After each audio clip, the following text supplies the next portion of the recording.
சுங்கச்சாவடிகளில் வாகனங்கள் வேகத்தை குறைக்காமல் செல்லும் வசதி விரைவில் பயன்பாட்டிற்கு வருகிறது. தமிழகத்தில் முதற்கட்டமாக 3 சுங்கச்சாவடிகளில் MLFF தொழில்நுட்பம் செயல்படுத்தப்பட உள்ளது. சுங்கச்சாவடிகளில் ஃபாஸ்டேக் மூலம் கட்டணம் செலுத்தப்பட்டாலும் வாகனங்கள் வேகத்தை குறைத்து செல்ல வேண்டிய நிலை உள்ளது. பண்டிகை மற்றும் வார இறுதி நாட்களில் அதிக அளவில் வாகனங்கள் வருவதால் நீண்ட வரிசையும் போக்குவரத்து நெரிசலும் ஏற்படுகிறது. இந்த போக்குவரத்து நெரிசலுக்கு முற்றுப்புள்ளி வைக்கும் வகையில் MLFF தொழில்நுட்பம் விரைவில் பயன்பாட்டிற்கு வரவுள்ளது.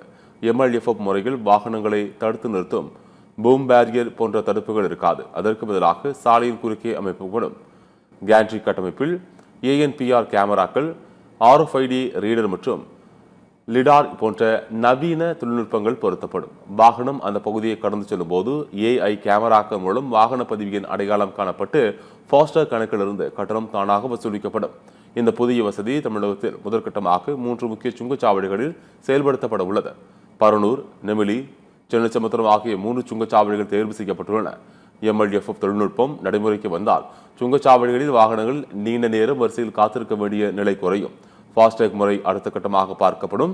இந்த MLFF தொழில்நுட்பம் வெற்றியடைந்தால் மற்ற சுங்கச்சாவடிகளுக்கும் விரிவுபடுத்தலாம் என எதிர்பார்க்கப்படுகிறது.